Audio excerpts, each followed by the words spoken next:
Hello TL Travelers, and welcome back to the TL Travel YouTube channel. If you are new to the channel, welcome to the family. Right now we are heading back into the archives and we are talking about our tips and tricks and story times and all this fun stuff from 6 months backpacking through South America in 2014. So I want to say we're over the halfway point now.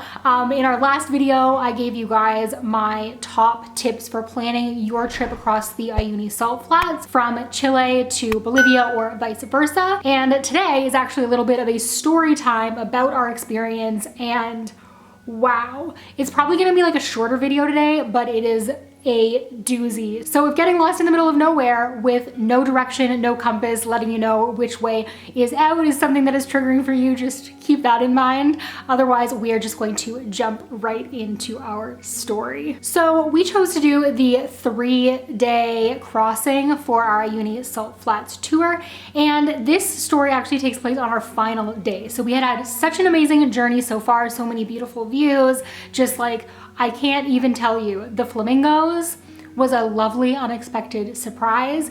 And when you think of the salt flats, you literally just think of flat land, but there are so many cool little stops to make along the way. So we are so glad that we did it. We had an amazing time. But on our final day, we were probably an hour or so into our journey, not too much, and we were right in the middle of nowhere where you look to any direction and it's just flats. And our driver had us stop so that we could take some fun photos. Now, you know the photos that I'm talking about, the like perspective photos where it looks like you're holding someone else in your hand, or it looks like you're bigger than your car, and like all of those things. That's what our group was out doing, having a fabulous time. And I stood up and I can't remember what, I think I was heading back to the car for some reason. And I saw this tiny little black spot in the distance, which is something that you normally wouldn't even notice in a landscape. Like, that's how small it was. But because we were on the flats and there was just nothing else there, it's kind of stuck out. And I was like, what is that? First instinct for our driver was to say that it was a vehicle, but the more that we stood there, we realized it was going very slowly. So we kept our eye on it, sort of out of the corner of our eye, but kept doing our thing. And then it became more and more obvious that this little black spot was a person. Now, you might be wondering, where could this person possibly have been coming from days into a journey out in the middle of the salt flats, in the middle of nowhere? And that is exactly the question that we asked him. So I am going to call this mystery figure Peter. Peter rolls up to our group and, you know, he looks disheveled, to say the least, a little tired, to say the least. And we're like, Peter, my man, what is going on? So basically he explains to us that he's on a motorcycle ride. He's riding from Canada all the way to the southern tip of Argentina, and he's most of the way through his journey now, but he wanted to do a salt flats crossing and camp out on the flats. He brought his camping gear and all of that fun stuff, but what he did not account for was the way that the salt from the flats could corrode his motor, I guess. Does that make sense? Corrode the motor?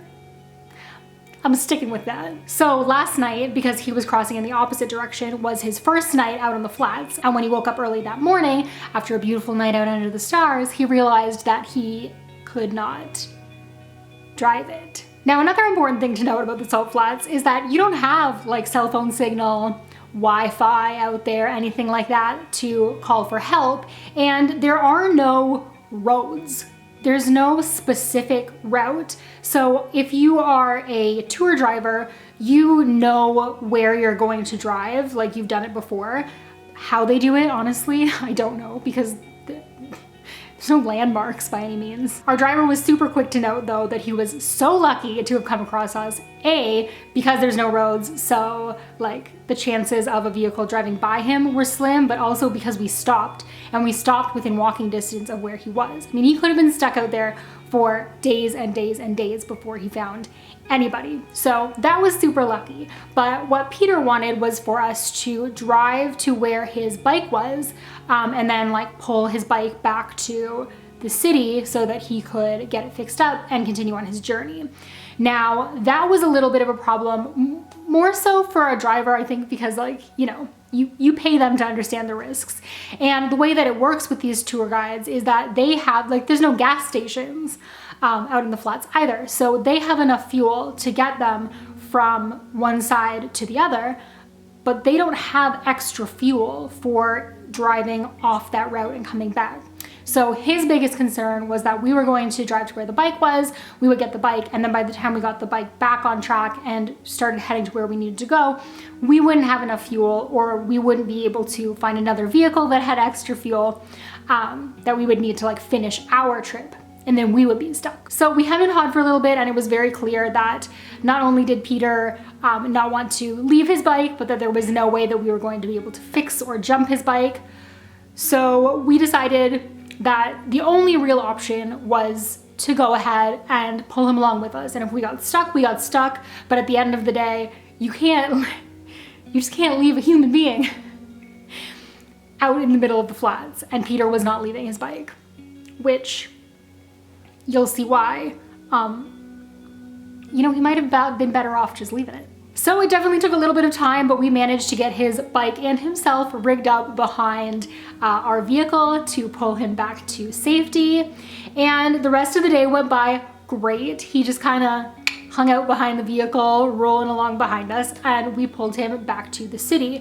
But and I'm talking like right as we made it off of the flats, there was this little patch where it was no longer like a solid, crisp ice surface. It was more like slush, if you will.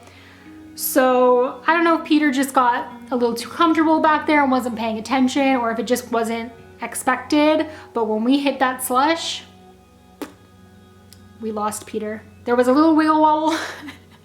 And then, sorry, I shouldn't laugh. And then he was down for the count, and unfortunately actually broke his leg and his foot under the bike, and had to be taken to the emergency room to get that figured out. And then I believe he had to leave his bike behind. Obviously, the most important thing at the end of the day is that he and his bike did get back to civilization. He was not left in the middle of the salt flats to suffer for days on end, but you know, it definitely could have been like a happier ending to a story had we not hit that slush at such a speed. Obviously, he was an adventurer at heart, and these were the risks that he understood those risks. So he took it with a grain of salt and was just happy to be back. But I will let you guys know that we did hear from Peter later on in our journey, and he did make it to the southern tip of Argentina. So his journey was complete after all. Perseverance really paid off. So no need to worry about that. And when all is said and done, it's definitely a story that I think of often, a person that I think of often. Yeah, it was quite the day. So I don't know if you've ever been to the Uyuni salt flats, or if they're on your list, or if they're on your bucket list now after this video, but if that's something that you're interested in, definitely hop back and check out a more informational video on how to visit. If you enjoyed this story time and you're interested in hearing more about our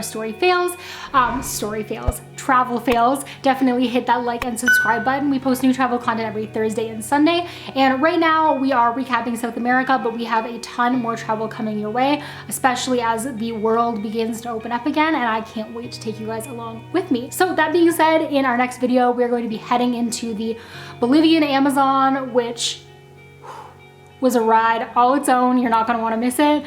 And until I see you then in the Amazon rainforest, stay great, stay safe, and I'll talk to you then.